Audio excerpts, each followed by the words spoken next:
audience. LoveLine may contain sexually oriented content. Listener discretion is advised. 3, 1, go. Adam Carolla and Dr. Drew. LoveLine, coast to coast. Hey, everybody, it's LoveLine. I'm Adam Carolla. That's Dr. Drew. Phone number 1-800-LOVE-191. Dr. Drew, board-certified physician, addiction medicine specialist. We're out here in Wilmington, North Carolina. We're both doing Dawson's Creek this week, and Drew blew into town about 4 or 5 o'clock today. Mm-hmm. Yes, Drew? Literally. And Drew's got a little gas tonight, as he mentioned to me before the show. I thought you'd be proud of me, Adam. I really did. Something he may have eaten at dinner. But, Drew, when you came into town and you left the airport, did you notice that the first thing you saw was the prison? Yes, prison was right there. And the second thing was the sewage treatment plant. Oh, I missed that. I didn't see So if you haven't been to Wilmington, you got to come on down. Because the person who's driving is like, yeah.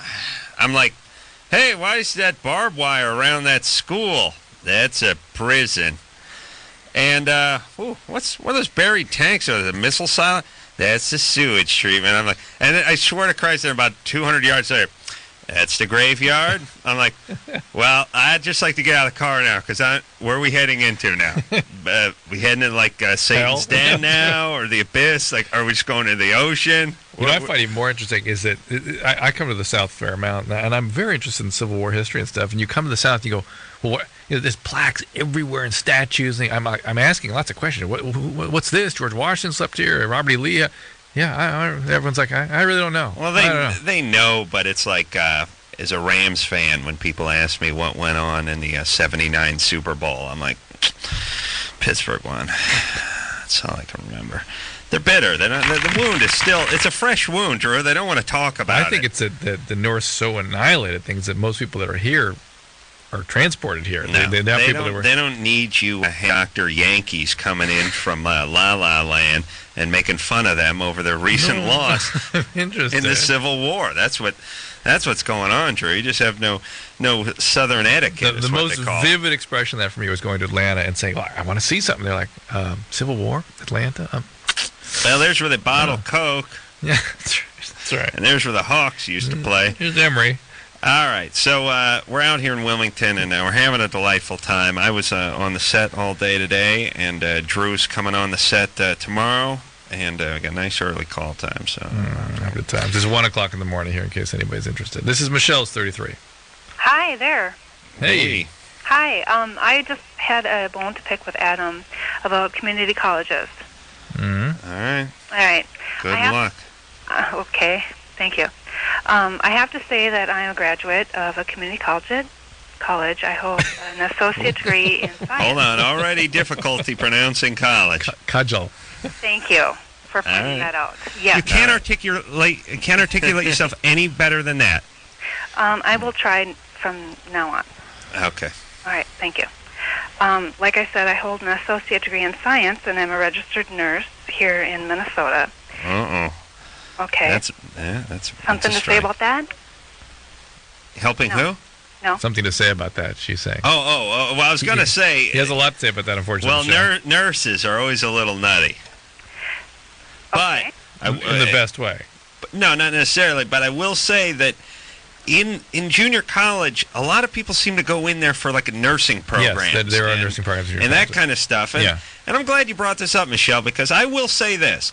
If you're heading to junior college for something very specific, like some nursing program or some degree in some mechanical thing or something like that, like if you're treating it almost like a trade school, I'm fine with that. It's the general slackers who didn't do well in high school that think they're going to round themselves out. But you went there for nursing? Yes, I did, specifically. And you graduated the program in 2 years? I did. All right. Well, listen, I have no quarrel with you. And I'll make an exemption for the nurses who go into the junior college program, because it does seem like many people do that. Drew, do they even have... Thank you, Drew. Is good. Do they even have a... they have that regular colleges? Yeah, some schools. Yeah. Some schools nursing. All right, here we go. Here's... they still should be abolished and turned into work camps. There's Van, who's 21. Van. Yeah, I have a sort of unusual problem for a woman. I cannot have an orgasm with someone that I like. Mm-hmm. Yeah, when the relationship... Not that unusual. Not that unusual at all, as a matter of fact. Yeah.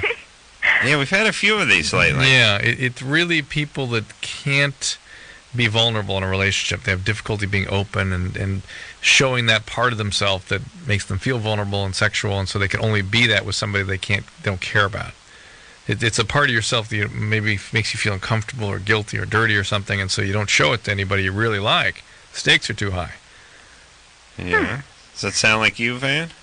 I don't know. I mean, I was in a really long-term relationship. We were together 5 years. I was multi-orgasmic, but as soon as it started going... It only started as soon as it started going bad. I can't say I'm really afraid of a relationship. So the orgasm started going when the relationship started going? Yeah, when the relationship started going bad, the last year, 5 minutes, and I was good. So when there's aggression and conflict, that's when you're good. Yeah. What? That's when she orgasms, when things are bad. When the relationship started going bad, she started having that. Right.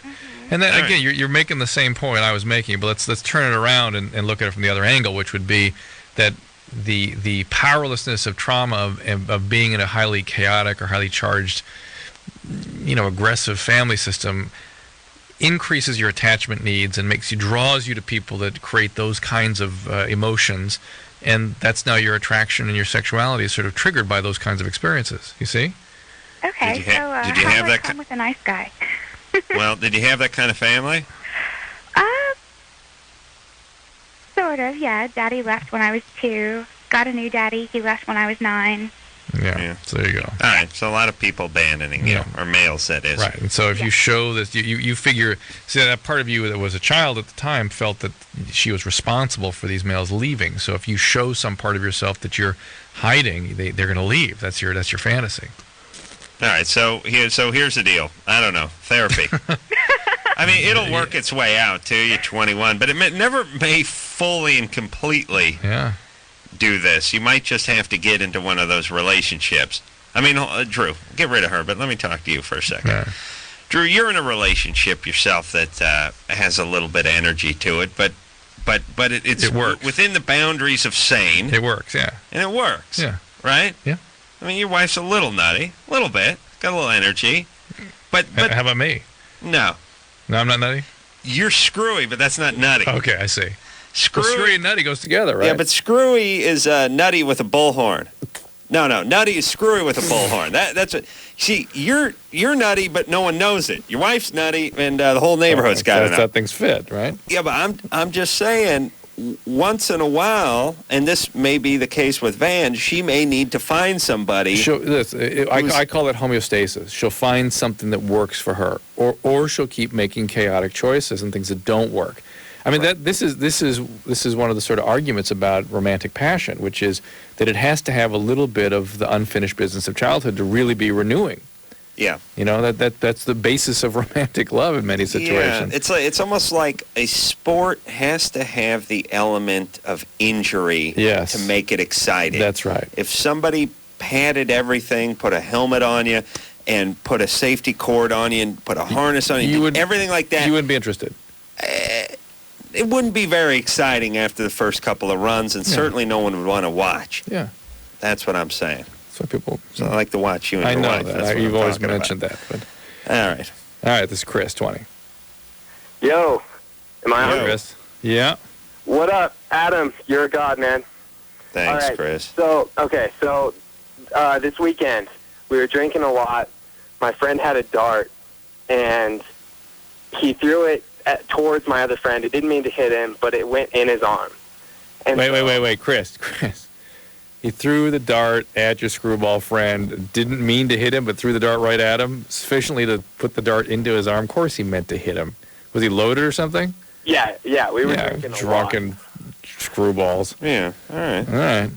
All right. Lucky did him in the eye. Yeah, it was pretty stupid. I agree. All right. But, so, we're like, oh, that's pretty cool. So we started doing it repeatedly.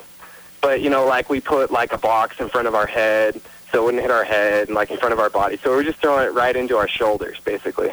Right. And so we're throwing the same dart back and forth, and I find out later that one of my friends has herpes, and I want to know if I could have gotten it that way, because it's basically like sharing a needle. It is exactly like sharing a needle. You could have hit an artery and bled to death. You could have punctured a lung easily, really easily. Drew, you could tip back on that chair. The mic cord could get wrapped around your neck, and you could die there. There's not a goddamn thing any one of us could do or would want to do about it. Artery in the arm is about an inch down. That's where they were just enough to hit that. That's serious. Inch down. Yes. Give me a break. This Why don't they just use swords? All right. Look. You're fine. You don't now because herpes is not herpes thing, is right? a rash, and it's a contact transmission. It's not a bloodborne. But God only knows what else you might have contracted from your buddies.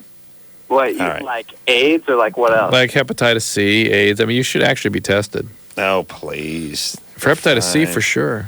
They're fine. Takes a few weeks for that to evolve. I get rid of this guy. He's fine. You know what always cracks me up is the baseball game on the back of the dartboard that no one has ever played in a zillion years. I've never even seen it facing out on. I've never seen it even flip that way. Yeah. Somebody at the dartboard place had a revelation when they decided. They just had an extra stencil or something. You think so? Throw it up there. Oh yeah. Yeah. Joe, we got to put something on the back of this thing. I mean. That caught on like that was like a worse idea than the metric system and 8-track all put together in beta. It's America's favorite pastime. We'll just put it on the back of the dartboard. And you'd think it would be better than actually just throwing it at a group of hoops that got smaller toward the center. Hey, Drew, I want to bring up something last night. Yeah. It's really got nothing to do with anything, but it just I don't know. I was thinking about it last night when we were talking about what was the band on last night? Ataris. Oh, the Ataris, yeah.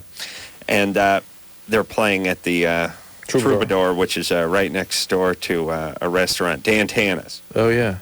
And Dan Tana's is the old Italian place on Santa Monica out here in Los Angeles. And it's the restaurant that Phil Spector went to before he went out and picked the chick up and shot her. Oh, really? I didn't know that. Yeah. Interesting. Well, they were showing pictures from the outside. I recognize it. But the thing that's really cool, and if something ever goes south in my life, like I shoot some bartender or something back at my estate, this is the greatest thing ever, and this makes me think it's premeditated on his. They pulled his receipt from Dan Tana's that night.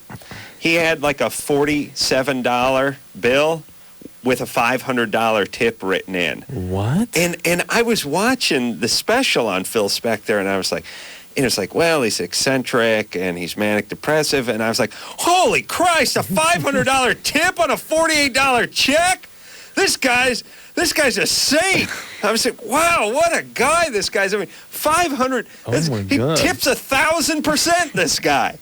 And I thought, and I just couldn't get past it for the rest of the show. And I thought, no matter what happens with Phil Spector, or what happens in the trial, if he's guilty, if he dies of syphilis in prison, all over the news was him giving a $500 tip on a $47 check. That is amazing. Yeah. That's bipolar. That's manic depression.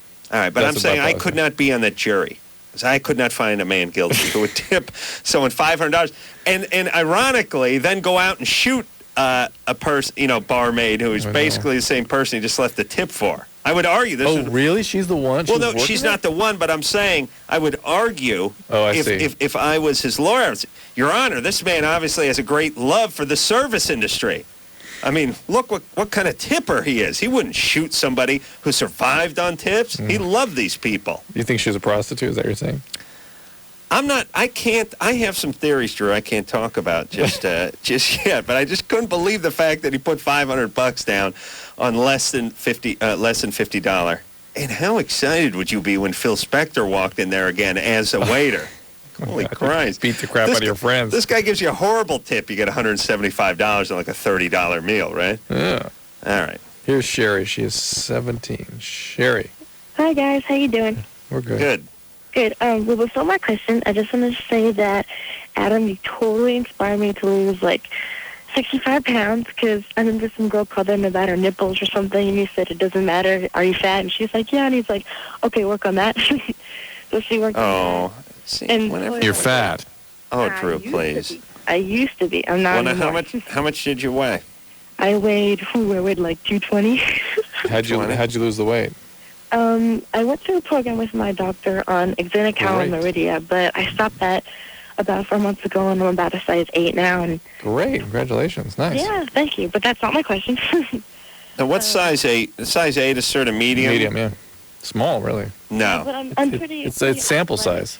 No. 8 is sample size, No, right? we've argued about this before, Drew. And of Yeah, course, I know. Ann jumped in on your side I know. because she wanted to argue on. I mean, their that sample all 8s sizes- were pixies, yeah. but small is like there's models and stuff. They're wearing like 4s and 2s. And twos. Yeah. Sample size. Sherry, is 8 sample size? What's a sample? You don't know what a sample is. Is 8 sample size? I don't know. I mean, Nah, Sherry nah. doesn't know what a I look sample good. is. That's How all do you that know what a matters. I look sample good. is? What do you even know what sample size means? How do you even know that term? Well, Your if I wife is dragging you around in the mall, Drew, talking about sample size. Go ahead, Sherry. She was a bathing suit fit model because she was perfect sample size. Oh, and she wore like a size 8 Yeah, bikini? Yeah. They don't have size 8 bikini. Or whatever. I guess that's all right. Out of my head. All right, there you go. Okay. All right, here's so my- now you're perfect sample size, and You're overweight. Finally Drew, got a please. boyfriend because now I look good. But my question is, when we're fooling around, like I'm pretty sure like I'm orgasming, but I'm not coming. I'm not really sure. So when I do, I think I'm actually like peeing my pants. you're peeing in your pants? Yeah, is that possible? I don't know. Why are your pants on? Well, you know what I mean. Okay, not peeing in my pants, but Oh, you're peeing all wetting over. the bed. and this is just through oral sex too. Uh-oh. Huh? What does he say? He doesn't say anything.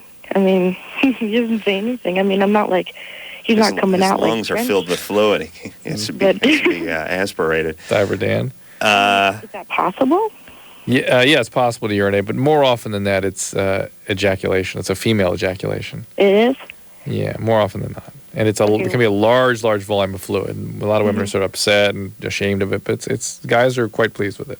Well, he doesn't say anything, right? No, he's not complaining. Right. See, All right, look what he well, did. that's fine, He's then. impressed with himself. All right, good time. Yeah, you're fine. Look, you're skinny. You got a nice sample size of urine going into your boyfriend's mouth. You're having an orgasm. He's not complaining. Everything's fine. All All right? Things really looking up for you since you started listening to the show, Sherry, right? Yeah. Okay, baby. Well, good times. Thanks, guys. All right. Bye-bye. Just going to put that weight right back on. Steve, 19. Was that him sleeping? Steve. Yes. What's up? How's it going? Adam, Good. I love the man show. Thank you, Steve. Okay. I recently had a blood test done, just like a regular thing at my doctor's, and my liver toxin levels, there's like 2 indicators, I guess. Yeah, those aren't toxin. Those are liver enzymes. Okay, yeah. One of them was 3 times normal, and the other was like 2 times normal. So do you drink a lot? Well, on the weekends. Well, there you go. That's it? But, like, the doctor said that he was shocked to see that they were so high. He said, like, if I was a 40-year-old man and they've been boozing it for 20 years, he would understand. But, like, they're apparently really worried. He told me I shouldn't drink any liquor for 3 months. And, like, I gotta take folic acid and stuff, too. All right, well, here's the deal. Are you on any medication? No. Anything? Nothing over the counter? Anything like that? No, nothing. Well, did they check you for viral hepatitis? I don't think so. Okay, you absolutely need to get tested for hepatitis C and hepatitis B. All right. Okay, would smoking marijuana have anything to do with this? No. Okay. And in terms of the liver test and alcohol, they're extremely unpredictable. I have patients, I treat lots of alcoholics, some with advanced liver disease with normal liver enzymes, some with no liver disease, but binging on the weekends get moderate or significant liver enzyme elevation. So the liver enzymes are not a good way to judge how much alcohol someone has been consuming. So it could be alcohol level. And sometimes people have things like alpha-1 antitrypsin deficiency and things that can screw up the liver more easily with alcohol. So, you need to be thoroughly tested. Okay. It's probably related to the alcohol, but... Nothing. Like, smoking cigarettes, smoking marijuana has nothing to do with how the condition of my liver. No combination of smoking marijuana and alcohol, nothing like that, right? I can't. I'm trying to think if there's anything they might be putting in the marijuana, but no, cannabis will not screw up your liver. He also huffs copier toner. Yeah, Is that anything? Yeah, that's something to do with it. So what about the combination of copier toner, cigarettes, the booze, and the weed? Now you're in. Okay. Yeah. Okay. All right there, Steve. All right, thanks a lot. Well, good times. Good times. So, Drew, let's talk enzymes for a second. Yeah. If you drank and you had a binder on the weekend and someone checked your enzymes the next day, they would be raised? Yes, could be. Maybe not, but could be. But normally, would be most people? It's extremely unpredictable. Most women would have some elevation. Because they're lightweights, right? They lack an enzyme in their stomach to metabolize the alcohol, the things that don't cause toxicity to the call liver. it what you want. I call it lightweight. Yeah. And Asians, do they have this thing too? No, they have a different deficiency that makes them vomit, so they don't drink so much. But good at math. And what about Asian? Same enzyme, interestingly. What about Asian women? Asian women. Would they have the double sort of complex? Again, the issue, the Asians don't drink as much, or they have to learn to drink past the vomiting. Mm-hmm. So they're sort of protected against the effects of alcohol. Now, if they get past that, then the women are more prone to liver disease than the men. About 5 times more likely to get liver problems. Women are. 5 times in more general. Than men. All right. And what else will bring it up? Like, what if you took some Tylenol? Tylenol will screw it up, too. Yeah, Tylenol with alcohol is a bad combo. But Tylenol, if you just took Tylenol, would it look different or would it just raise the enzymes? It would depends how much you took. If you took as much as even 8 tablets, you would significantly really raise your liver enzymes for a week or so. And so if your liver enzymes are raised for a prolonged period of time, that's when the cirrhosis kicks in? No, liver enzymes, all it means is inflammation of the liver. That's all that means. That some cells are sort of emitting these enzymes because they're inflamed. So it could be hepatitis, could be something, expanding the liver, a tumor or something. I mean, it could be a hepatitis of some type, either whether a toxin or chemical or virus. He needs to have this all checked out. He needs complete what's called serology, is the viral testing of the liver for hepatitis. He needs an ultrasound of his liver. He needs to get a workup. He needs an alpha-1 antitrypsin level. All right, so if you just drink heavily and you end up getting cirrhosis of the liver, that's not because the enzymes were raised for 20 years. Not necessarily. Oh, but maybe I'm right. But many times it can be. Okay. But there again, you go. it can also be raised by a dozen you've other answered things. my question. All right, good. Thank you. The prosecution rests. We'll be right back. We will indeed. All right. LoveLine. We'll be right back. Half of all new HIV infections in this country happen to people under the age of 25. Protect yourself. Call toll-free 1-866-344-KNOW.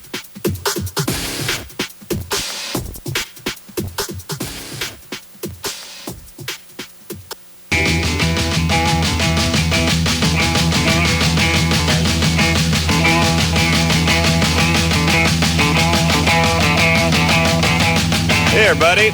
It's LoveLine. I'm Adam Carolla. That's Dr. Drew. Phone number 1-800-LOVE-191. I'm Adam Carolla. We're out here in Wilmington, North Carolina, doing a little Dawson's Creek this week. You're gay. Yeah.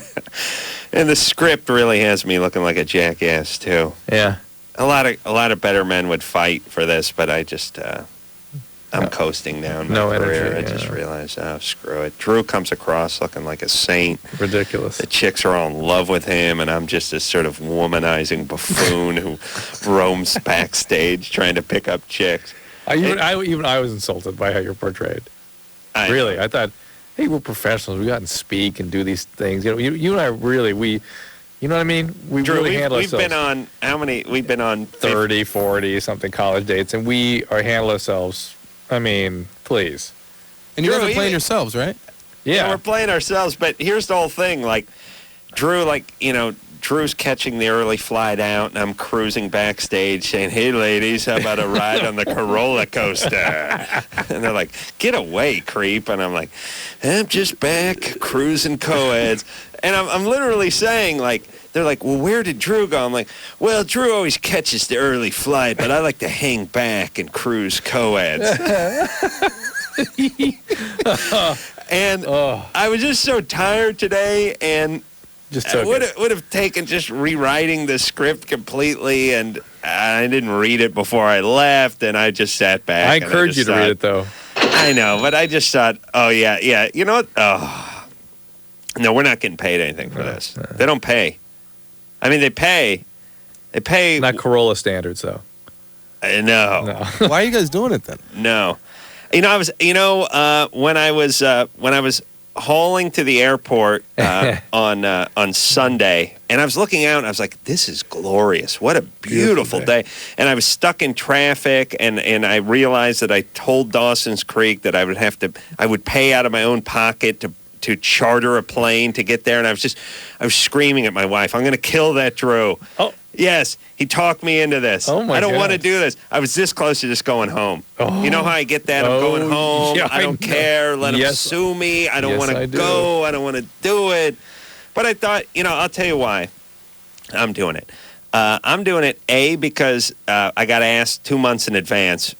And you'll say, you guys don't realize this, you civilians, but us celebrities, we get asked to do crap like 5 years in advance. Yeah. It's hard to say no. They always go, in June, we're doing the hepatitis C fundraiser out in San Luis Obispo. We want to know if you can say a few words. And you're like, June? Yeah. What is that, like 7 months? Yeah. I'll be there. And then before you know it, you're there standing in front of 18 people in San Luis Obispo talking about hepatitis C. And you're pissed. All right. But anyway, I wanted to do it because Drew and I don't go out on the road anymore because I've become too big a star. Right. And Drew and I like to hang out and, find us. And this is a good opportunity for us to.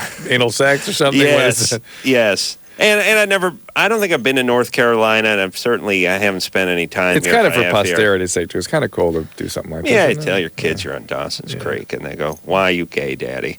And then they go back to hating you. All right. Shall we move forward here? Yes, let's talk to somebody who's gay. This is Jonathan, 21. Hey. Hey, Jonathan. Hey. You're gay. Yes, I am. Yes, you are. What's up? See, I've been trying to find someone to date by going online, and I went to a club last week for the first time, and it just seems like all the people are either incredibly depressed or they want to be in Priscilla, Queen of the Desert. What does that mean? Well, they're like drag queens and stuff. They're screwed up. You had never been to a gay bar until last weekend? Yes. Your first outing? Yeah. Didn't he say something about online a minute ago? I've been cruising profiles online, reading on these various websites, profiles with pictures that people put up and trying to email them, people who are around this area, and haven't gotten responses. The ones that I have gotten are very creepy old men. Are you just recently hold on, out? Drew, where'd your gay club thing come from? Oh, I thought he said something. He said he went to a club. I thought he said two last weekend. Yeah. Yeah. So you did both? Yeah. Okay. I would think that a gay male adult would have been out sort of socializing a little bit by 21. Well, he's 21. You can get a fake ID or anything? No, I wasn't really into the whole scene. I'm pretty shy, and Great. the fact that I went to the club was a big deal. Do you have any gay friends that can sort of set you up? No. The Orange County has a very active gay and lesbian youth center. Have you looked into that? Or did you go to UC Irvine? That's where it's called. No, Orange Coast College, and I don't want to get into the community college thing. Oh, yeah, it's bad. Yeah. Well, they got a good nursing program. Cosmetology. Oh, Drew, please, with your stereotypes. You make me sick. No, that's what they have there. Okay, yeah, he's gay. We get it. He's going to be doing hair and nails. I understand, Drew. Not funny. That's not what I'm sorry for that, Jonathan.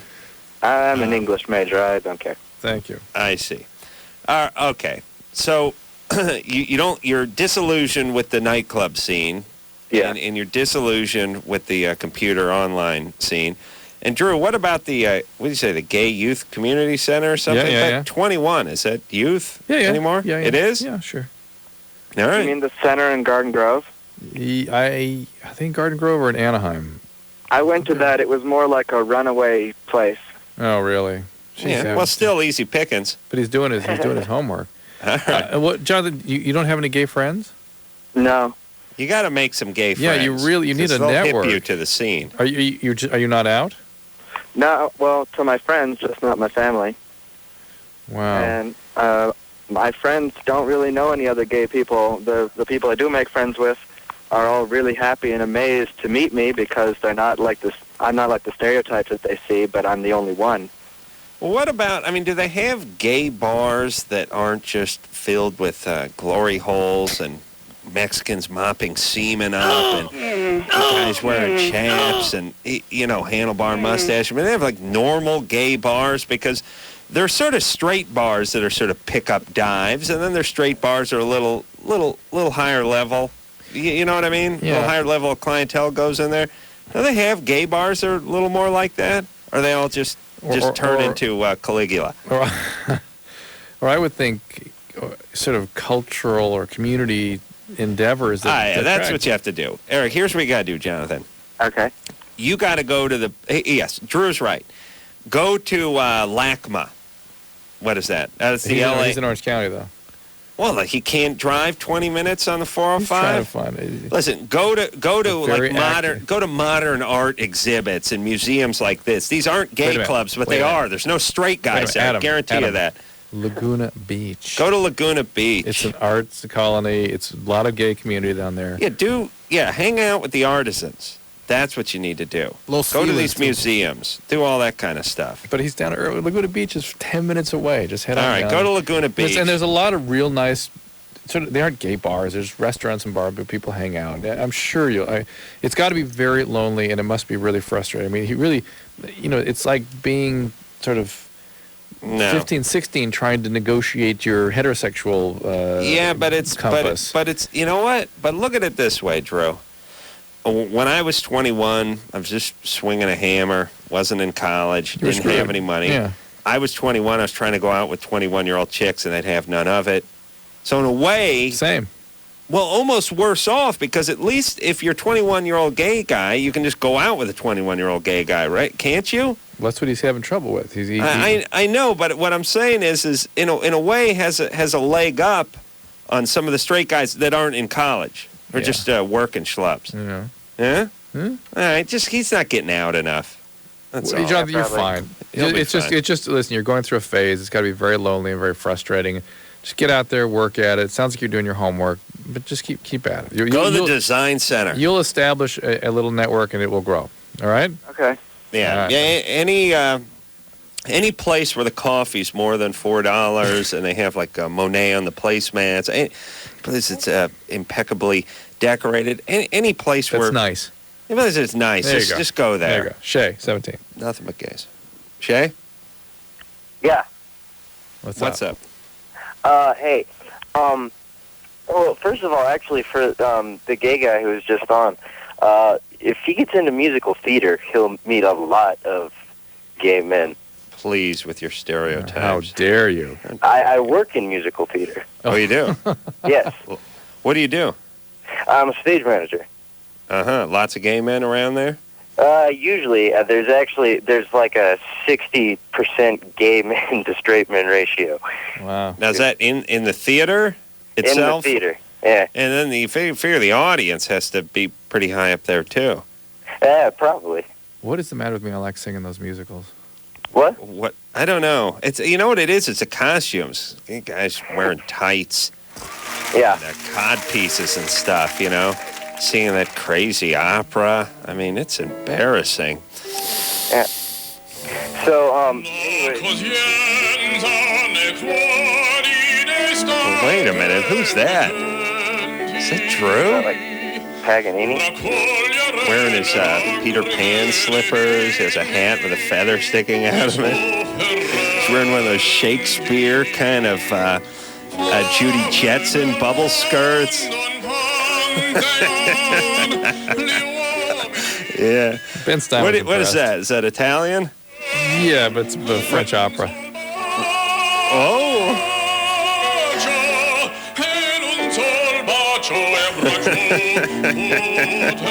You guys love doing this. Now, what are you saying? What are you saying in this? Basically it's a he's lamenting because he's lost his love. It's about the French Revolution, basically. It's a officer who's getting ready to leave for war, basically. All right, and you know what the translation is? Barely. All right. Well, good times. It's about singing about how everything's gonna be good for the world, for all people all around. Oh, really? Yeah. Well, that sounds upbeat for an opera. Good times. It's a tragedy in the end. Well, what's Shay's question? Does he have a question? Yeah, I got a question. I have been told that it's not possible for men to urinate when they have an erection, but Very difficult. Very difficult. Not without spraying it all over the room. Well, it's like I've got to like bend over and everything because I can't like get the direction to get it into the toilet when I'm. Yeah, you got to go in the sink. Yeah, exactly. I'm going to write an opera about that. My love of urinating in the sink. Like last week, I really like had to go to the bathroom, but I was watching a porno and masturbating, and I actually ended up. I came really, really close to orgasming, but then I just started urinating.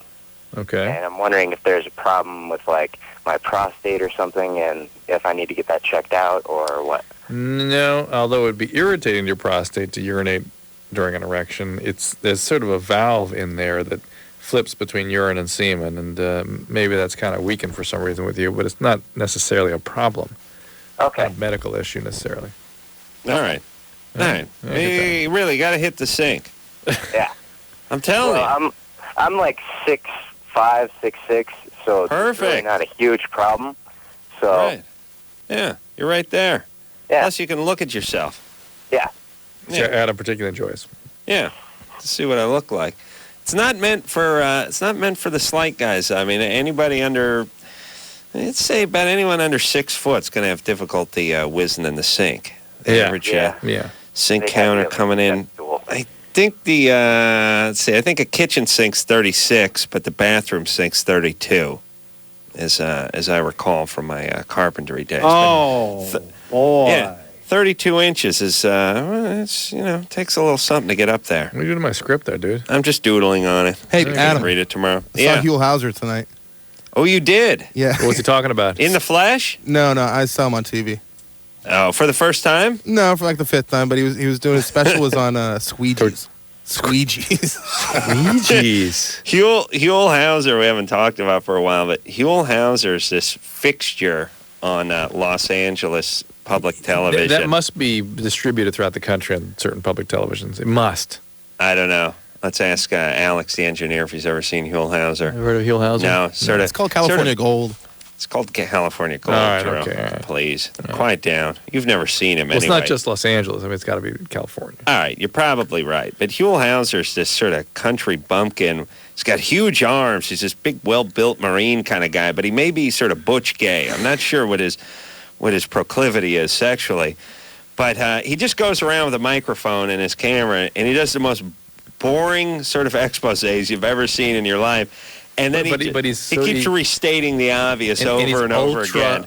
Saccharine enthusiastic, super enthusiastic. Yeah. That's the old boy. Grand ballroom, and it is grand. That's Huel, and that's Huel on a cappuccino. And Huel likes to go to these places. It's like, we're with the Espinosa family, who's been making tortillas in the San Fernando Valley for 130 years. 130 years. That's a long time. Isn't it, Jorge? Yes, it is, Huel. 130 years. And when your grandfather or great-great-grandfather started making tortillas 130 years ago, did he ever think that it... And it's like the guy's getting bored, and he's like starting to get wobbly and fall into the tortilla mix. And it's great, too. It's like... he repeats everything like he's talking to retarded kids. Like they go, Huel, this is where we ship the tortillas. So this is where you ship the tortillas. It's like Blue's Clues for adults. Now, you know what it's like? It's like he's wired, and the FBI is in the van, and they're talking. So it's like, this is where we keep the kilos of high-grade heroin. This is where you keep the high-grade heroin. It's like he's cueing the ATF guys to come busting, except for nobody's there. He's talking about tortillas. He talks about tortillas and, like, menudo And he always finds these Mexican families have been canning this stuff for like 30 years, and it's always the same story. So this is the same recipe your grandfather brought over from... Yeah, yes, it is, Huel. Exactly. Yes, Huel. Exactly, yes. And this is where you ship the menudo? Yes, that's why we call it shipping. Fascinating. And the show goes on for an hour without any commercials. And this is what you get, by the way, when the marketplace does not decide what's going to be on TV. Yeah, that's right. Where we would just take some grants and some tax money. You get Huel Houser. Because this hour-long show, if it had to compete, forget it. It'd be down to like 8 seconds. You'd be watching like 7,000 miles of tape on the tortilla factory. It's like, Huel, there's nothing here we can use.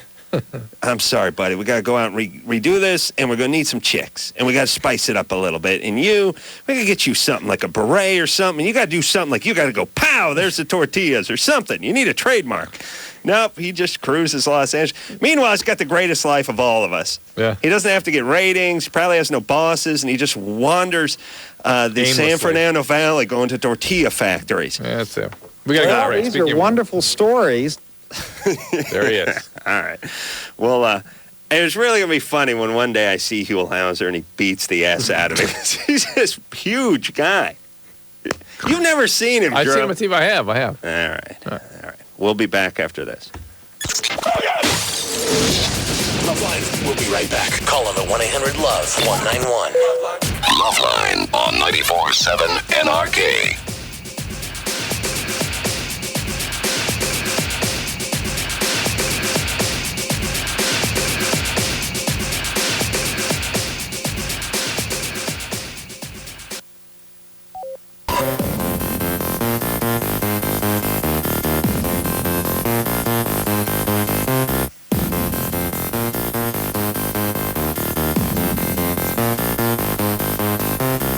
Hey, everybody, it's LoveLine. I'm Adam Carolla. That's Dr. Drew. Phone number 1-800-LOVE-191. We're out here in Wilmington, North Carolina.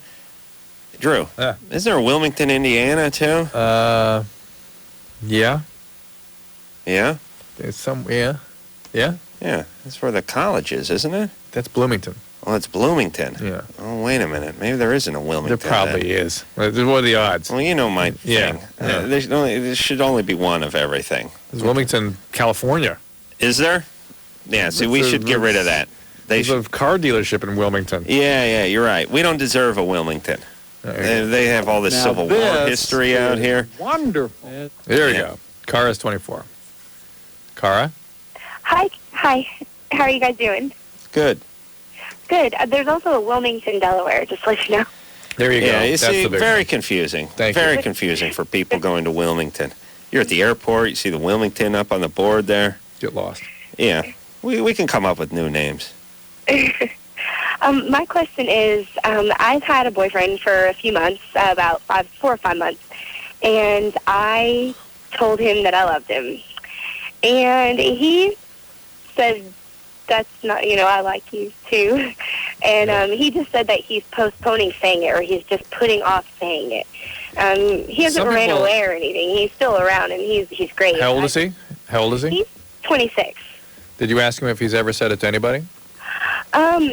No, I haven't. I know he had a serious girlfriend in the past. It was a few years ago. They've been broken up for a few years. And Some people, though, really have trouble saying that. They just can't. They don't know what it means, really. They're afraid of it. But at age 26 for guys, he should have figured it out. You should have figured it out, but you do sort of cling to it as a guy when you're younger for no good reason. Yeah. Because, we haven't talked about this in a long time, Drew. No. It's just the kind of thing that everyone makes a big deal about, especially when they're in high school and stuff, and they're in their early 20s. It's intense for people. It feels intense to say that to somebody for the first time that's not your parents or something.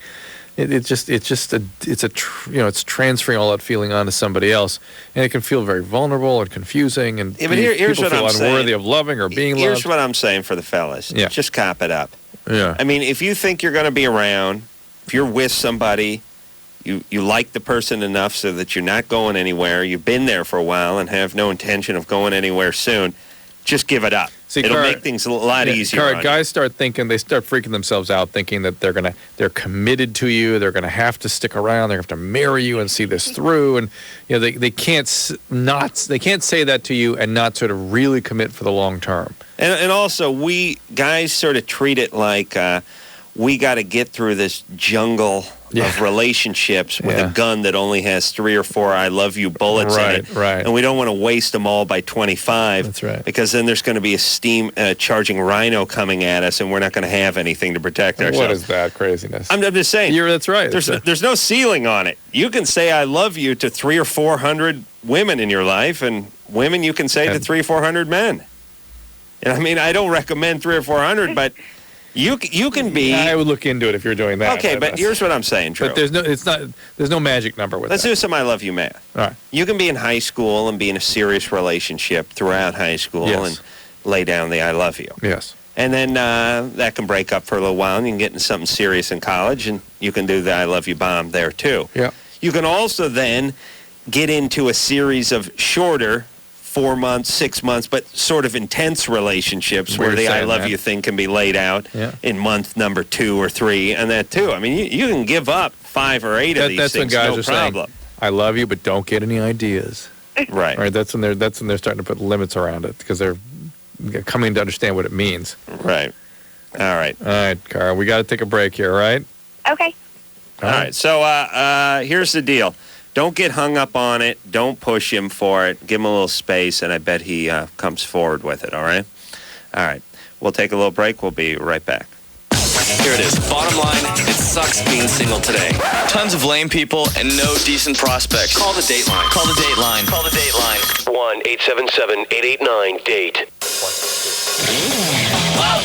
LoveLine will be right back, so get your problems ready. This is LoveLine on 94.7 NRK.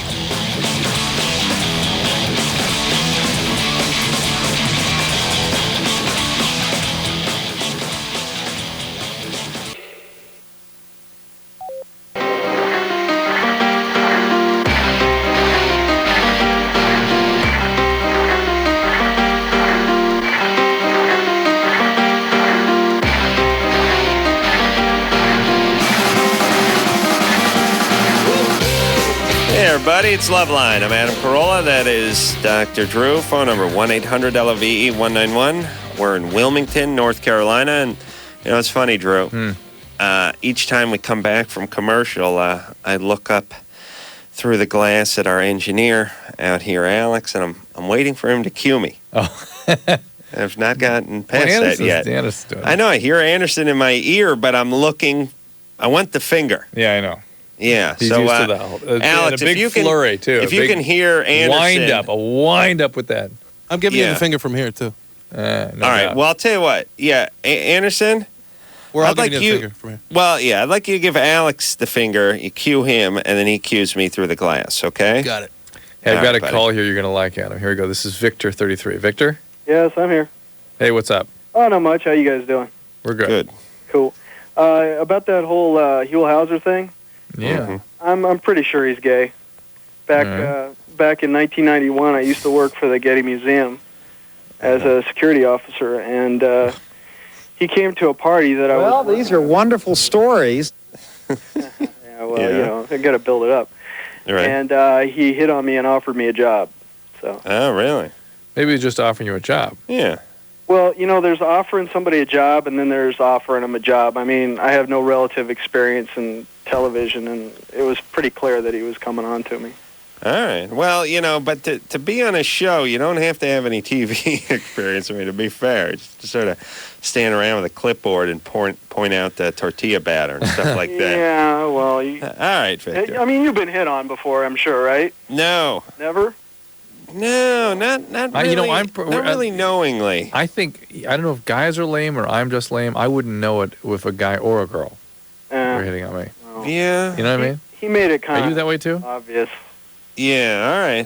Well, somebody would have to say. Right, somebody have to. You know. Vic, you're probably good-looking guys. What is all this? Well, you know, back when I was 19, maybe. Now I'm an old guy. Sure. So, you know. All right. Yeah, problem. we're older than you, so thanks for that. I appreciate it. But thanks for the call, Victor. Yeah, I don't know when a guy's hitting on me. Or a woman. I really don't.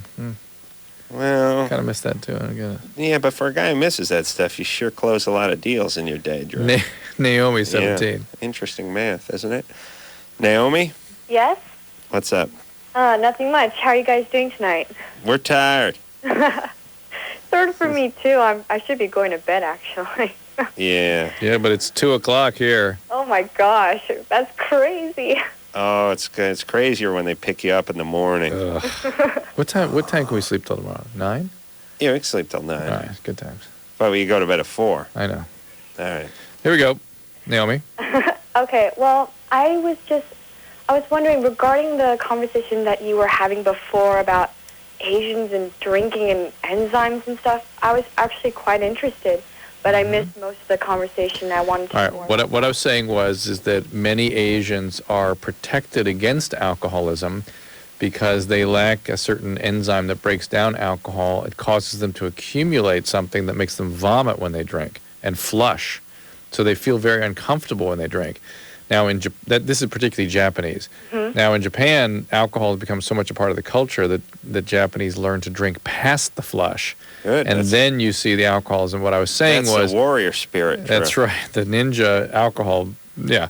And what I was saying was if you drink past the flush, you still see women having more adverse effects on their liver than men, just the way you would in any other population. Well, that's very interesting to hear because my mother, who's Japanese, she actually doesn't drink that much because of those reactions. Yeah. So, it protects Japanese against alcoholism because it's so unpleasant. She can do as much opium as she wants, though. All right. Hey, well, good times. Okay. All right. it? So what are you? You're half Japanese? Yes, I am. What's your other half? I'm Irish. That's a dynamite mixture. Ooh. I know. Yeah, got like the whole alcoholic side of the family. No, but it's a good-looking mixture. Yeah. It's nice. I know. Yeah. Yeah. All right, baby. All right. Yeah, good times. Good times. Good times. Good times. Here's Rob, is 30. Rob. Hey. Hey. What's up? You tell us. I can't believe I made it on. Okay, my question is... Where are you calling from? Hawaii. Where? Wilmington, Hawaii. Exactly. Where in Hawaii? Oahu.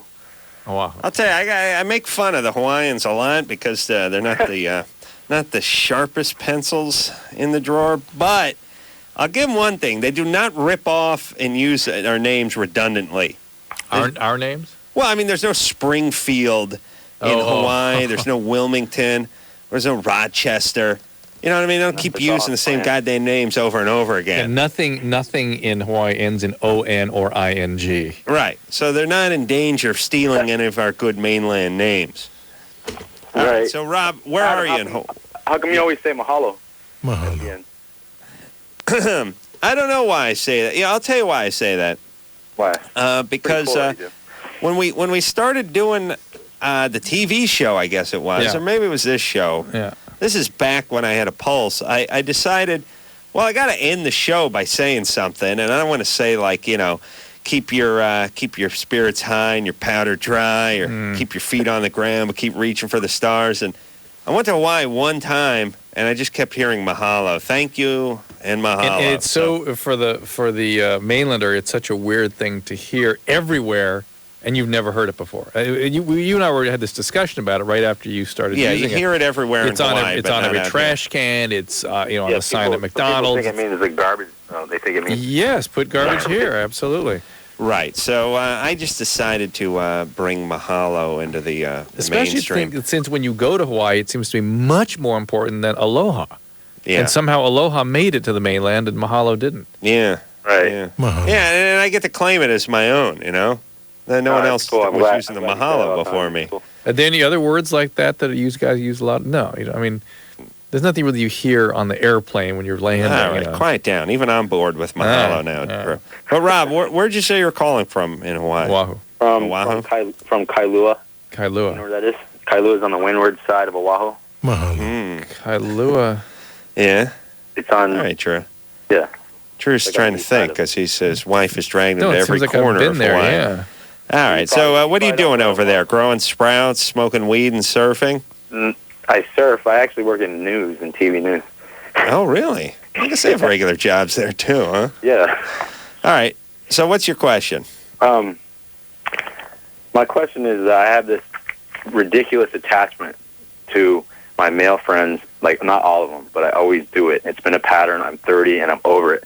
Like, I've done it for years. Like, I'll get attached, like, physically and, like, I don't know, I guess romantically or whatever, but it's just, it's stupid. It's like, because they're totally unavailable and I do this and I don't know why. It's ridiculous. Do you make moves on them? I have in the past, and then I've also just made it clear, like by telling them, just open conversation. Mm-hmm. But all right, so you're gay, but your friends aren't gay. Pretty much. I mean, I'm dating a girl right now, but I don't know. Well, okay, He's so bisexual. I got a few questions. Okay. It seems now, are you a native Hawaiian? No, I'm not. Oh, okay, because I don't think they got any gay, like guys with the big calves, with the tonga, the torches and everything. You're There's just, a mahu. You know what a mahu is? Yeah, no. White guy? Mahu is Hawaiian for, like, basically a transvestite. Like, really? like yeah. Transsexual or transvestite? I think both. Like, there's some, because there's so much inbreeding in the islands. I don't know. I'm going to get my ass beat tomorrow, but.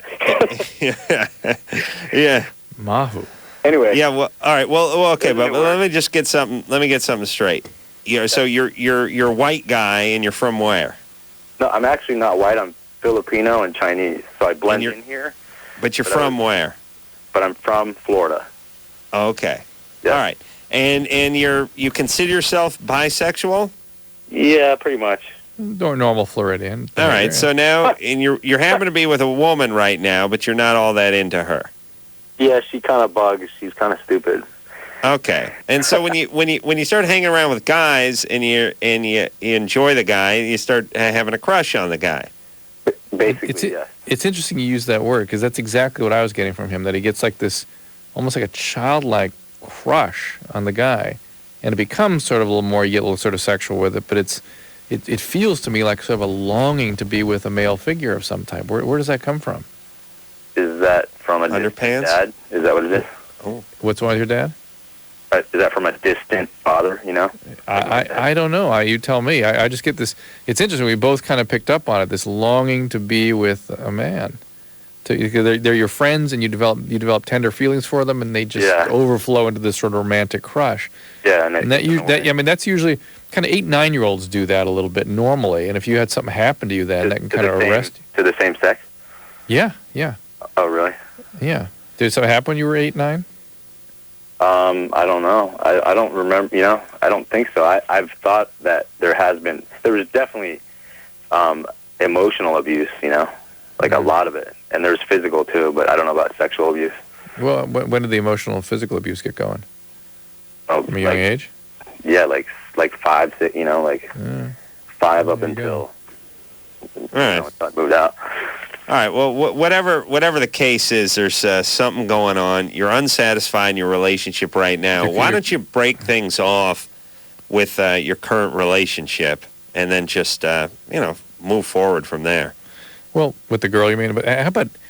It seems to me like this time for therapy because he's just confused. He's with a girl, but he kind of crushes on guys. And, yeah. I know what it's like, though. Guys are better to hang out with. I know what you wish. You only wish you were gay. Oh, I know. And this may be the year Jimmy, I make don't laugh at him. Don't laugh. This is the year I make my move, by the way. Really? Before Jimmy drifts away? Yeah. Jimmy was, I was always attracted to him, but he had a couple extra pounds on him and a little hair on his back, so it always kind of got in the way. He's had that now waxed, and he's lost the weight and everything? Well, he's dropped a couple of pounds. He's still looking pretty good. Still hairy as all get out, but he looks good in that suit, and he's on TV every night, and that's a little intoxicating for a lad like myself to come home, see him on that TV. It's time to make a move, see? Plus, he's got some cash. Oh, yeah. And he's kind of... think of the life you guys would lead. Kind of a mover and a shaker. Yeah. And, I always want to be one of those stay-at-home moms, yeah. Just take care of the house, do a little remod. Have a good show tonight. Be funny for me. I'll be watching. And then I just start playing Nintendo and looking at porn on the computer. Yeah, you'd be doing that. Yeah. Be a good life. Who we talking to? Janine. Janine? Yeah. What's up? Okay, I'm 15 years old, and I was just wondering if it's normal to have a sex drive like mine, like, because, I don't know, I just can't seem to stay away from it, you know? At 15. You're having sex already at 15? Yeah, I lost my virginity when I was 13, and when I was 13 and 14, I didn't have that much sex, but when I hit 15, I mean, it just all came on, you know? With one guy or woman? No, not really. Right. I got the same story. When I was 13 and 14, almost nothing. But when I hit 28, pow. This is a little downtime in there, but pow at 28. So, how many different guys? Yeah. Like, around 20, like, at least, you know? All right, so there's something going on, right? 20 guys? 20 guys. Damn, bitch. I've tried to put them on paper and count them and stuff, but it doesn't really work. All right. So what's going on? Are you manic depressive? Or you been abused? Well, I don't know. Those are your choices. What is manic depressive? Like you get real hyper and can't sleep and all Well, sped yeah, up. I have trouble sleeping a lot. Like. Well, but I just get trauma here. Don't you, Adam? Well, anytime someone is 15 and racked up those kind of numbers, you do tend to think there was something in the past. But I love it, though. It's like... I know, it's what you feel you need, but it's the result of some wiring that was sort of left imprinted on your brain from somebody. I get physical abuse, somebody sort of smacking you around when you were a kid. Physical abuse? Not really.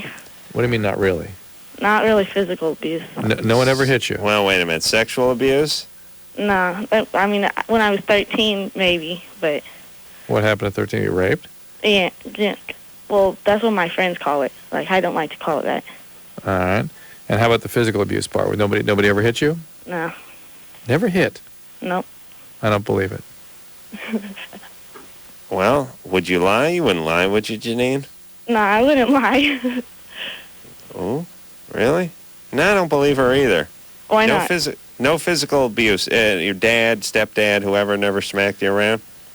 No, my dad died when I was 13, so. At 13?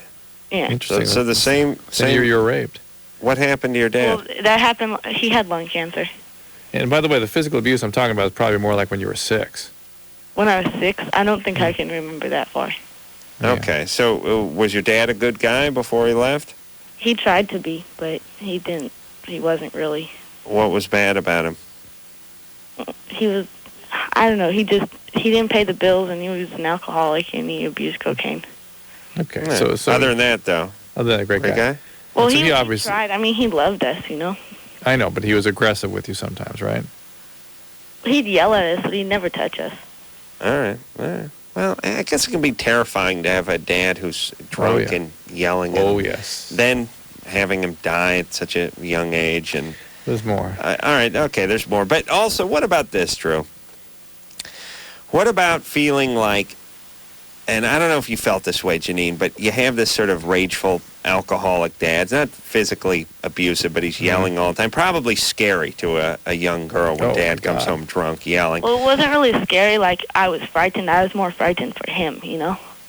It's a powerless feeling, and powerlessness for kids is an extremely destructive feeling to have.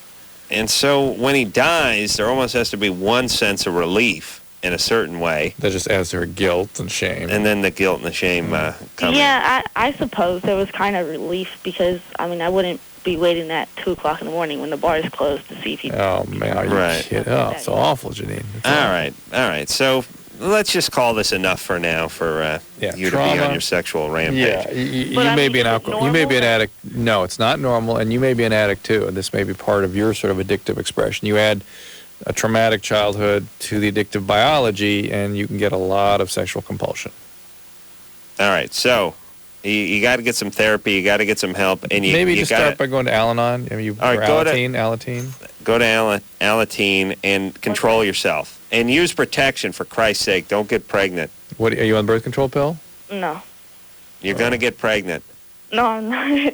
That's what people keep telling me. But How are you not going to get pregnant? condoms, Do you use them religiously? 90% of the time. Okay, well, the other 10% is the pregnancy. Condoms are like seatbelts. You have to use them 100% of the time for them to be effective. Yeah. Or even use a seatbelt once in a while. I'll actually wrap my penis with a seatbelt. That's good. I've used an airbag, too. You ever do that, Drew? Dave, 17, can't say I No, have. No. never used an airbag. Yes. Dave, what's up? I need some advice about if I should move out from my parents. All right. They're moving up to away from all my friends, my school, and basically out in the middle of nowhere. My stepdad's kind of a nutcase, And where's he moving to? North Florida. North Florida. Yeah. Wilmington, North Florida. Why is he a nutcase? What do you mean? What is it about the move that makes him a nutcase? He's kind of mean to us, but he doesn't abuse us or nothing. Mm-hmm. And he wants to move us out in the middle of nowhere and buy some land, Yeah. He's afraid of something? Like an abolitionist. Yeah. Tired of the government telling me what I can say and what I can drink and how many guns I can carry in my truck. Go start a compound over there, dig a ditch, put a bunch of canned food in there. Look. He's right. Irish. No. Yeah. Oh, that explains Well, he's trouble. His mix are all trouble. Exactly. So Okay, you're 17. Are you a senior in high school? Yes. And you have friends? Yes, they're all down here, and I get straight A's. You're getting straight A's? Yes, barely. And C's. Calling all nerds. And what do you? Where are you living? With my parents right now in Central Florida. In Central Florida. You're going to Central Florida? Just north of Tampa. I flew over Florida actually really? About 3 weeks ago. I was going out in New York, and I realized the state is now taking on the shape of a giant waffle. It's now just turned into a waffle. It's the waffle capital of the world. They started shoveling dirt into the bay, and they started stamping craters in it. They're huge from the air. They've got to be, I don't know, hundreds of feet deep and acres across, but they're actually making the state look like what it's turning into, which is just one big waffle house. Okay, you stay where you are. I say you stay where you are. He's a senior. He's getting good grades. He's got friends. Go away to college, quick. Can you go away to college? I could do that. I mean, there you go. Do you think I should move to my dad in Phoenix? I haven't seen him in 5 years. Why do you want to move to Phoenix when you got all your friends in Florida and you're a senior in high school? Well, when my parents move, I'm going to leave all my friends and leave everything and just be out. When are they moving? Won't they hang out till May or June? Actually, the end of this month, we'll move. All right, and can't you shack up on your buddies for 3 months? I tried that. They didn't go for it. Your parents didn't go for it? My buddies didn't go for it. Oh, okay. Well, maybe they don't like you that much. All right. Well, look. If you can't find a buddy or a relative or somebody to hang with where you're at, then you gotta move. Yeah. But I can't imagine. Drew, will you hang up on this guy? What are you doing? I can't do it. Just hang up. Watch what happens. All right. Anderson, don't do anything. All right, Anderson, what are you doing over there? There we go. All right. Thank you. You put him on hold. Yeah. Wait. Anderson, start getting rid of these idiots, would you please? You get the dial tone. Especially when I'm giving the wrap-up thing. I just did. We got to take a break. All right. No, quiet down. I got to talk now. I couldn't imagine going anywhere toward the end of my senior year in high school. Away from all my friends. God, horrible prom, any of that stuff, whatever sports you're playing. And he's not telling us the whole story because he's straight A's. Yeah, right. Yeah, I'm not so sure about that. And his buddies are real tight with him, but he can't find one to shack up with for a couple of months before he graduates. Right. That would be my plan. If you can't do that, you got to move. All right. Yeah. All right, we're going to take a quick break. We'll be right back. Hello? Who's this? This is LoveLine. 1-800-LOVE-191. LoveLine will be right back. LoveLine on 94.7 NRK. We'll be right back in a minute.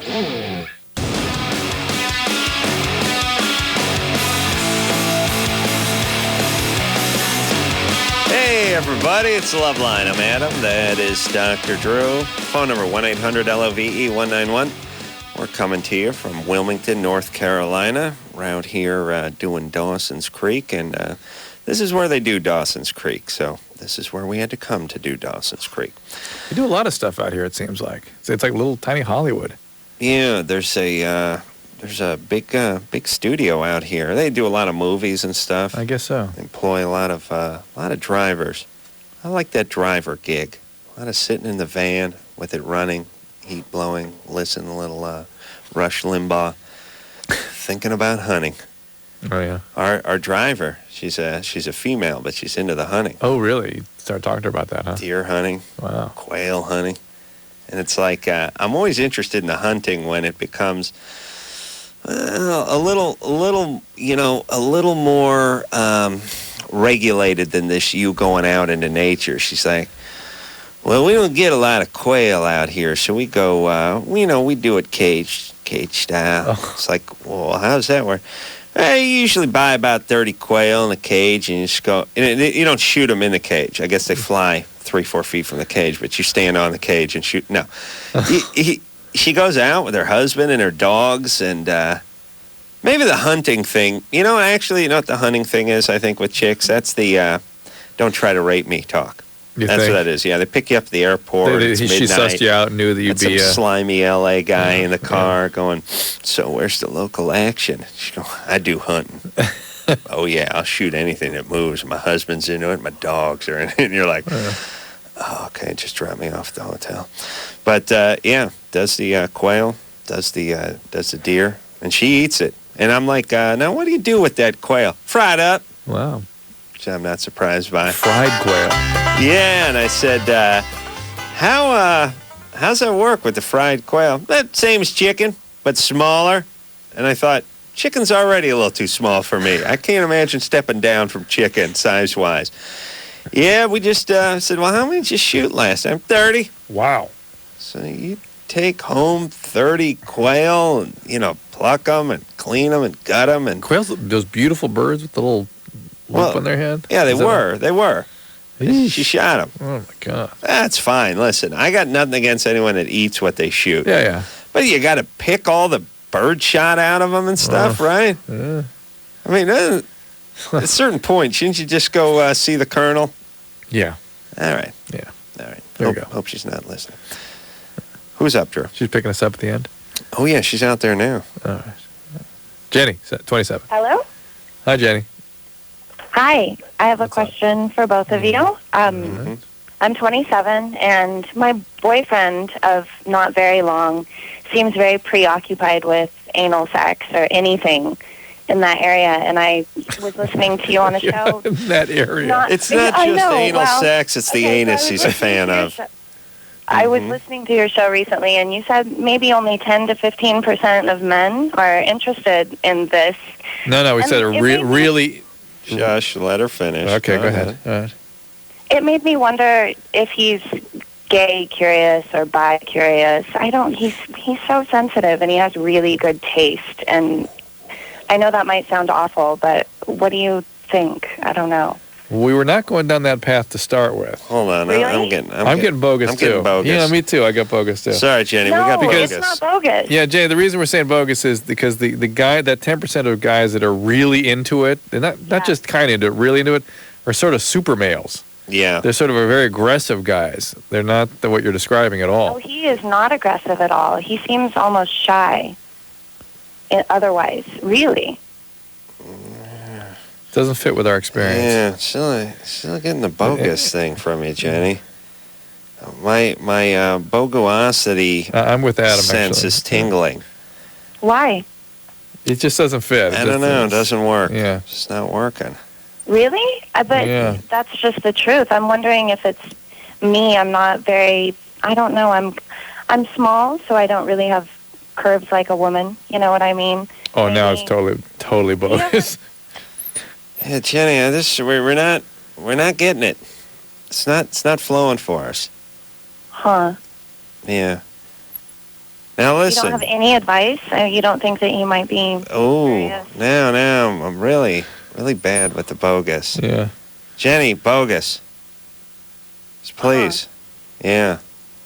Is there a guy around there? No. With you? Ask a question a different way. Ask us something specific about this relationship.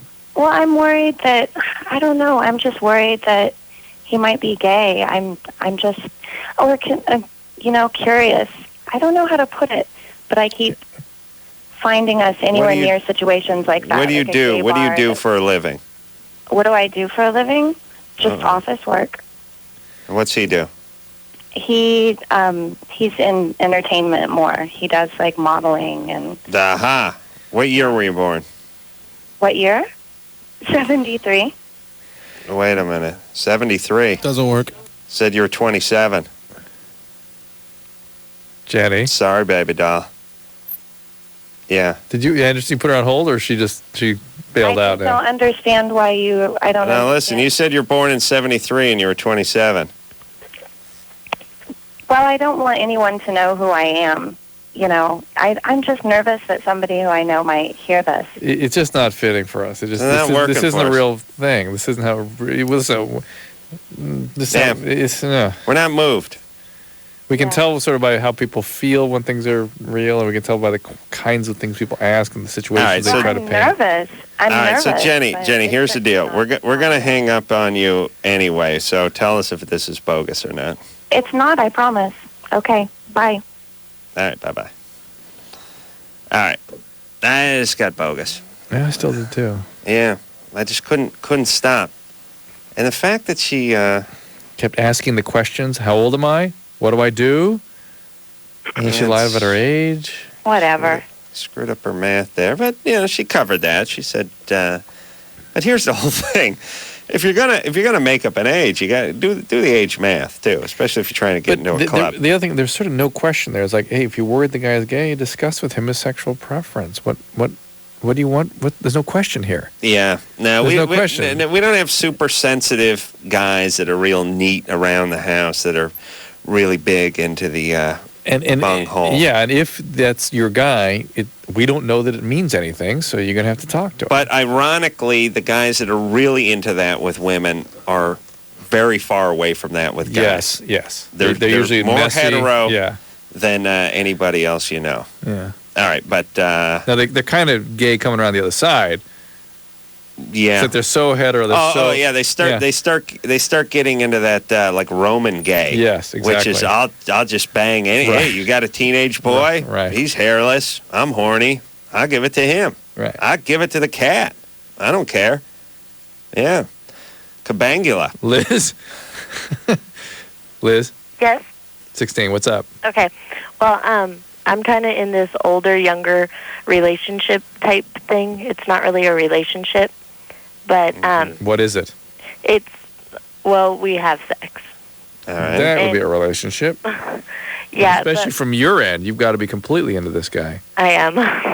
Yeah. Who are you kidding? Oh, that's just horrible for you, Liz. The reason you're kidding yourself into it not being a relationship is he's not into it as a relationship, and so you're subjugating yourself to this damn thing.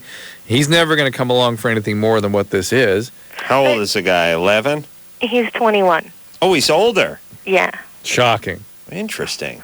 I was way off on that one. But he's like, it's like we were together for a while. We were actually boyfriend and girlfriend, and it kind of ended because things went messy on my behalf because I was really involved in school and stuff.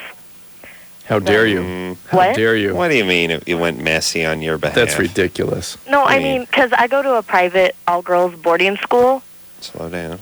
so it's kind of like a lot of my time is taken up by that, and he works nights, so we never got to see each other.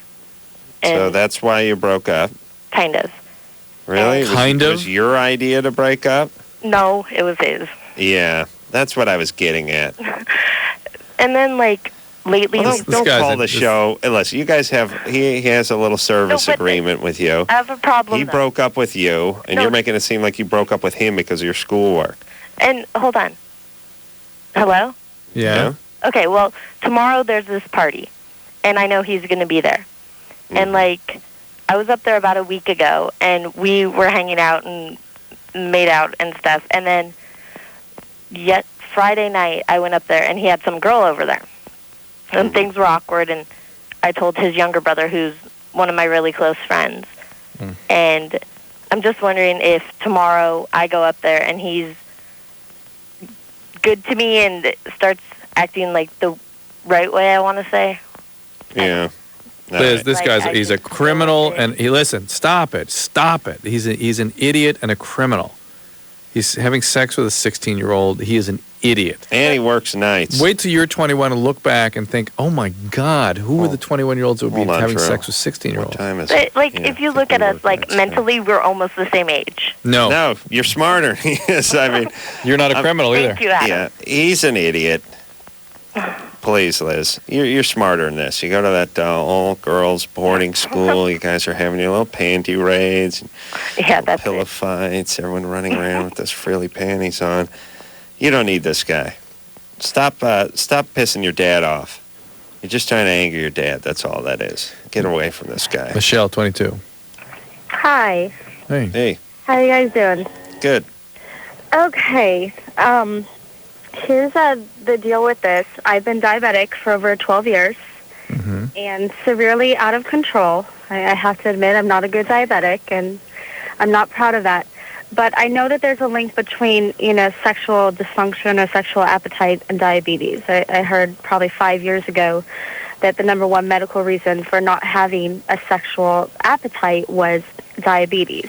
And not just libido, but also your sexual responsiveness, orgasm, all that gets screwed up. You get neuropathy. Do you have neuropathy? No. What is neuropathy? Numbness in your feet, burning in your feet? No, I haven't. I'm fortunate that I haven't experienced any problems with it so far. Well, but if you've been not attending to your diabetes, have you been hospitalized for diabetic ketoacidosis? Once. All right, so you've been really fooling around with your life here. Yeah. You will have that causes neuropathy, that causes eye damage, that causes kidney problems. You can't do that and not have those problems. How bad they are is really what the question is. And the sexual response of biology is very sensitive to all this, and that's the first thing to go. I mean, that's how I get the young male patients to attend to their diabetes, by telling them they're not going to get erections, and they lose it quite readily. They lose it very early. Yeah. Now, is it something that I can control just with the diabetes? I mean, if the only thing you can do, well, you can take Viagra. It's designed for this kind of thing. In some women, it's shown to have some benefit. But you can have fastidious control of your blood sugar. I mean, exercise regularly, follow diabetic diet, and absolutely careful, fastidious control of your blood sugar. How do you do that? What's a diabetic diet? Diabetic diets, it's a balance of fat and protein and sugar that comes in certain, basically it's 40-30-30 kind of diet. Yeah. And it's, regular diets or regular intervals with a nighttime snack and insulin with each meal. I mean, I usually recommend my young diabetic patients to be taking insulin 5 times a day. You have to shoot it? Oh, yeah. How many times a day are you taking insulin? Anywhere from 2 to 3, 4 times a day. You ever been referred for a pump? Yes, they said that would be a miracle thing for me, because back when I got diagnosed, it wasn't around. And so why don't you do it? Because you have to be tightly controlled before they'll allow you to do that. There you go. You got to get that. You got to get that control really tight. That's the only thing that's going to help this. And exercise. What's the exercise do? It helps. It just improves your insulin utilization, basically. And what's the pump? And blood flow. Pump. See, diabetes is a microvascular disease. Basically, it does its damage by damaging the very, very, very small vessels that supply the nerves and the organs, and the nerves to the sexual areas is part of the problem. Right, yeah. Well, what's the pump do?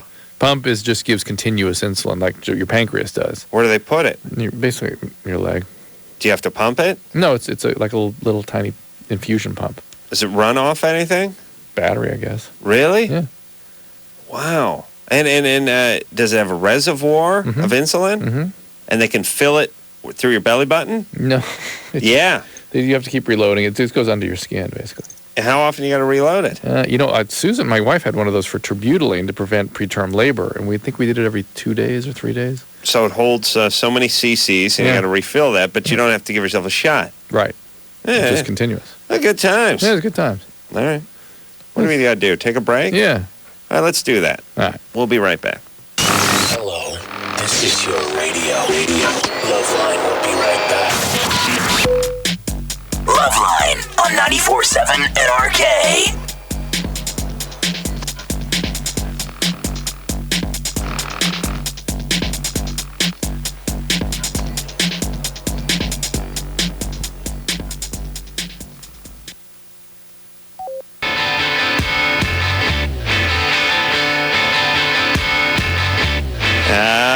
everybody. It's LoveLine. I'm Adam. That's Doc Drew. Over here in Wilmington, North Carolina. That's got to sound good. Oh, this man. now is PJ. We're doing Little Dawson's Creek out here in Wilmington, North Carolina, yeah? And this is PJ. It's 31. PJ? Hey, guys. Hey. Barely hear you. You there? Yeah. Hey, how you guys doing? Great show. Thank you, buddy. Hey, I got a quick question. I'm married. My wife's 35. I would say we got a great sex life and everything, but I'm just curious. Sometimes when she does orgasm, she actually passes out. Is that a biological thing, physical thing? Yeah, no, it's a physical thing, and it's actually fairly serious. It's probably something called a vagal reaction, where the nerve that's responsible for slowing the heart down becomes overactive, and the heart rate drops to a level that is not consistent with consciousness. It's also a syndrome called Bangus bejesus contagiosum, Drew, that PJ may be doing, is it? Well, hey, I mean, everything's good and healthy, man. I mean, we got great sex drive, but, I was just curious, and it's... Well, but look, here's the deal. It's the equivalent of what people used to do when they fainted and swooned, like in the old movies. But it can be a sign of a very serious heart condition, and so it is something that absolutely should be looked into, okay? Okay. Does she hyperventilate? No, I wouldn't say so. I mean, not really. I mean... All right. Yeah, it's probably just one of these vasovagal reactions and not a big deal, but just because it could be something more, it needs to be checked out. This is Jason. And they'll test that by taking her to a cardiologist. He'll put her on a treadmill, bang the bejesus out of her, and then see if she... well, it's science. They just technically used a treadmill to bend her over. I think they used a railing part there. People are confused about being put on the treadmill all the time. A lot of that's just sex, right, Drew? Yeah. I'm just saying a lot of lay people don't understand that. Yeah, well, it's stress evaluation. You got to stress the system. Okay, all right. Jason, 20. Hello? Mm-hmm. How you guys doing? Good. Well, we've been better. It's 3 in the morning it's here. almost 3 out here. Yeah. Well, I got one question. I'm 20 years old and I'm dating a 38-year-old. Is there anything wrong with that? Not yet. No, but did she just come off a long-term relationship? Or a divorce or something? She's going through one right now. We've been seeing each other for about 8 months.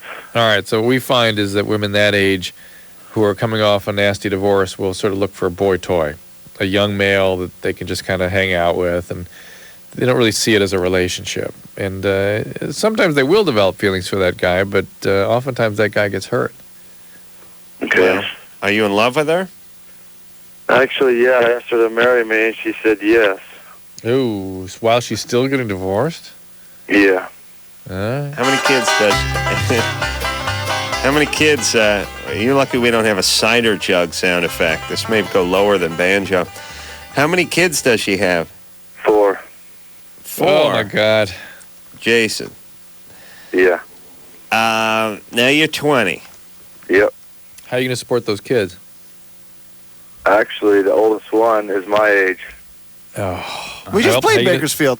Hey, that's Bakersfield. Wait, you're calling from Bakersfield? Oh, yeah. Well, this is a normal family system in You're Bakersfield. in Wilmington, Bakersfield? Shocking. All right. Well, he may be the mayor of Bakersfield for all we know. Jason, are you in city government at all? No. No. What do you do over there? Actually, I work for Colombo, and I'm an iron worker. Uh-oh. Ooh. All right. So solving crime and working with iron. What's Colombo? It's just a big-time construction company around here. Oh, all right. All right. Are you union? No. You got to get in that union. That's where you get the big bucks for doing nothing. That's why they have unions, Drew. I see. All right. So listen, Jason. I know your situation. Life's been a little bit tough. You're a hard-working guy. Tough Bakersfield type. Not had a ton of ladies in your day. I mean, they haven't all been falling at your feet. And the ones that have fell have been fat and drunk. Or dead. Or dead, possibly. And now you got something, and you're grabbing onto it with both hands. Yeah. And I'm not saying this thing can't work, but I'm saying slow it down just a little bit. Yeah, you're taking on You're a lot. 20. Here. She's got a 20-year-old. You say the oldest one is your age, but that means she's got 3 that are younger than that, right? That you're going to have to support. No, she's the other one's 18, and she's on her own already. all right. But this young lady is 38. Was pregnant at 17, pregnant at 18. Got a messy divorce going on. I'm just saying. I'm not saying you're not in love. I'm just saying slow it down a little bit. Yeah, we're not saying don't date her. We're just saying, hey, you've only dated her a few months. You're 20. Yeah, that's right. Don't rush. Don't set the marriage date. Just give it a year. All right? Yeah. And don't be cranking out a bunch of kids with her. Oh. All right. What is that? Compulsion.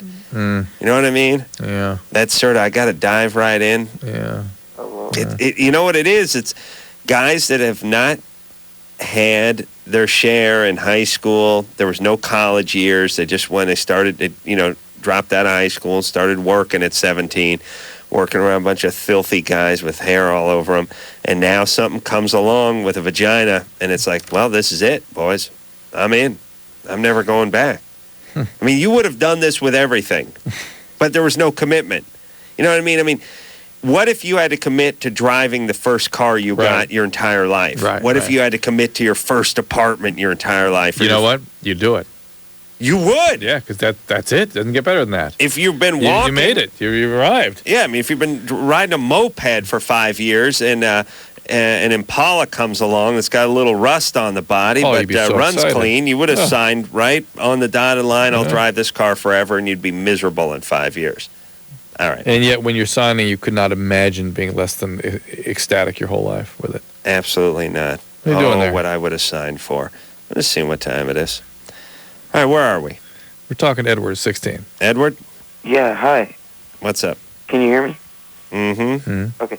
Oh, hi. Okay, I was wondering, when I get off, I can get off by thinking of guys and girls. Uh-oh. And when I watch porn and stuff like that, One ball's straight, one ball's gay. That's how that works. I got that. Does that make me bi? Makes your balls It bi. makes you nothing right now. It makes you into guys and girls, and you'll kind of see how these things sort out. You're only 16. Relax. Do you look at gay porn? What? Do you look at gay porn? No, just, when I'm watching porn, the guys and stuff. Oh, yeah, you can focus on the guy. Yeah, all right. You sound a little depressed, Edward. What? All right, hang up on it. I'm tired of him. I get bogus from him, too, by the way. No. You know? Mm-mm. It sounded like he was, some guy was doing semi-4 in the living room. I was trying to read him. He doesn't have enough energy to be bogus. Joey, 32. Yeah, hi. Hey. I have a question for Dr. Drew, actually. Yeah. My girlfriend has I'm not going to say this right, endometriosis. Yep, you said it right. She's had it for a while, and recently she decided to start taking Zoloft again. She was prescribed maybe 2 years ago, but this is without her doctor's notice. Well, she's got to talk to her doctor about it. It may be the right thing for her, but she's got to be supervised for that. Right. Most people that need Zoloft do need it for a long period of time, so it's not unreasonable that she'd be back on it. But it's not a treatment for endometriosis. It's a treatment for premenstrual dysphoric disorder. It's obviously a treatment for depression. And if her endometriosis or pelvic pain isn't, in fact, from endometriosis, if she was sexually abused or something, then the Zoloft may have some benefit there. We'll be right back. Is dysphoric the opposite of euphoric? Yes. All right, then we'll be back. Yeah. Okay, so I know there's nothing wrong with me. So what's up? So I was like you, and I used to think that these Datelines were totally cheesy. Why can't I meet anybody? But I tried everything else and thought, what the hell? So I called the Dateline and actually met a cool guy. I called the Dateline and I hooked up with some cool people. Believe it or not, other normal people are out there looking too. 877-889-DATE. 1-800-LOVE-191. We'll be right back. LoveLine on 94.7 NRK is brought to you by Car Toys.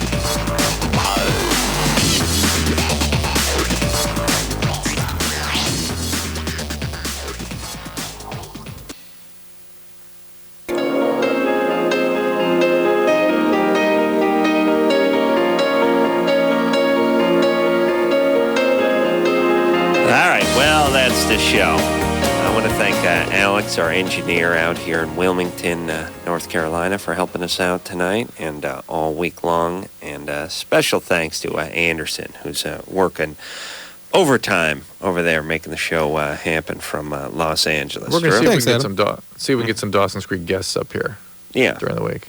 Yeah. We'll get somebody up here. Yeah. Okay. Well, you tell me which ones are stars, Drew, and I'll get them. All right. So until next time, this is Adam Carolla for Dr. Drew saying mahalo. This he's a criminal, and listen, stop it. He's an idiot and a criminal. This has been LoveLine. The opinions expressed on this show are not necessarily those of the staff, management, sponsors, or this station. The producer for LoveLine is Ann Wilkins Ingold. LoveLine is a presentation of Westwood One Entertainment.